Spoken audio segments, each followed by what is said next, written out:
Welcome to Divine Design, where we talk about aspects of gaming that are truly special. Or not so much. Today we're going to talk about the historic plumber himself, Mario, but in ways we might not normally see him. Instead, as an infant.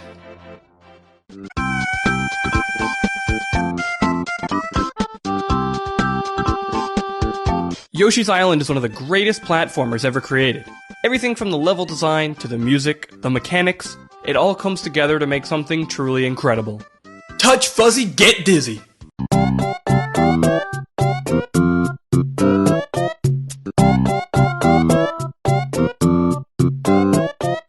I could just reiterate what everyone already says about the game, but no.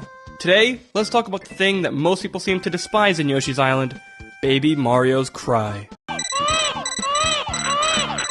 I think I'll call this episode... Codename Baby's Cry.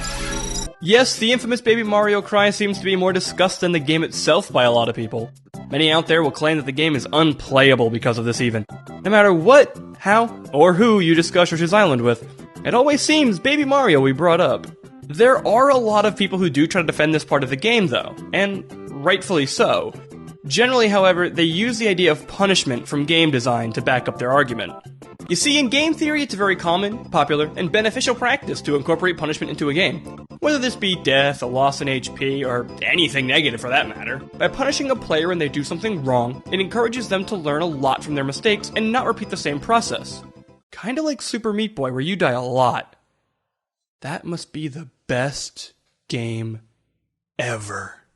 But to be honest, I find this argument flawed, simply because, well, it just doesn't make sense in the grand scheme of things. However, neither did this. Or this.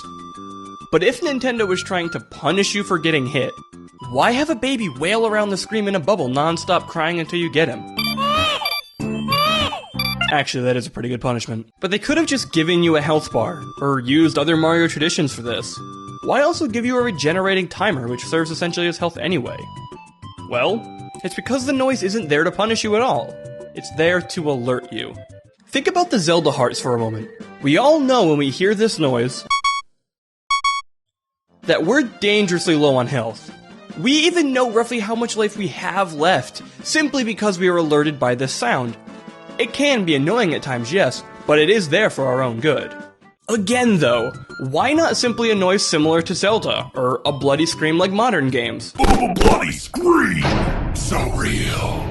Please stop with that, by the way.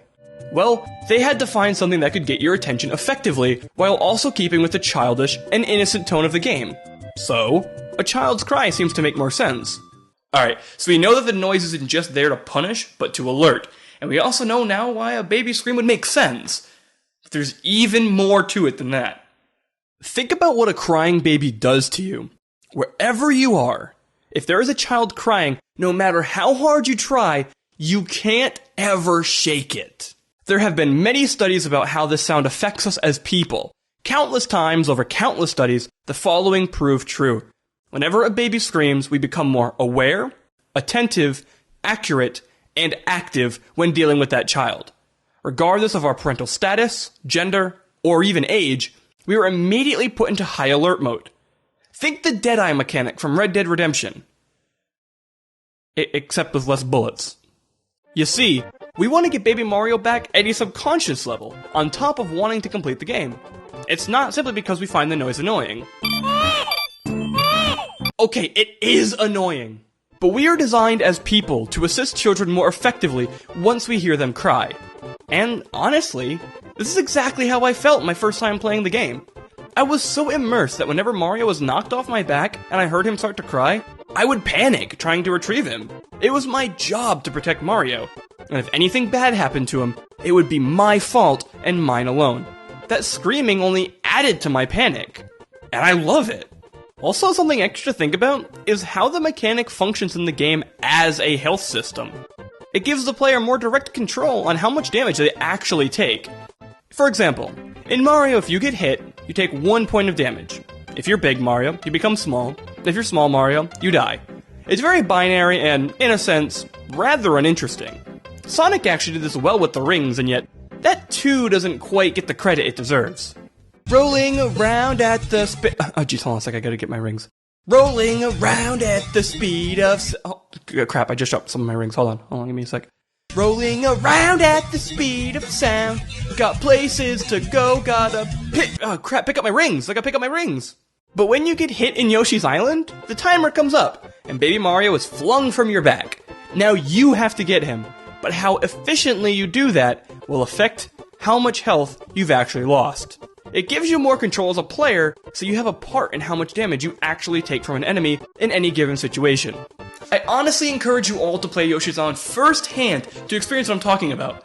Nintendo could have just used any simple buzzer, but instead opted for something more effective, something that was already built into us as people, and still fit the theme of the game. And that there is what you call some truly divine design. God, that's stupid. Oh, thanks for watching. Thanks again for watching my first episode of Divine Design. Don't forget to hit that like button if you enjoyed, and subscribe for future videos.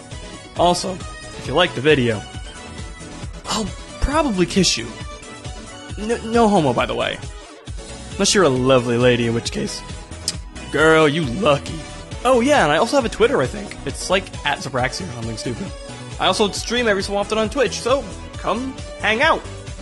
I'm really lonely sometimes. Oh well. See you next time.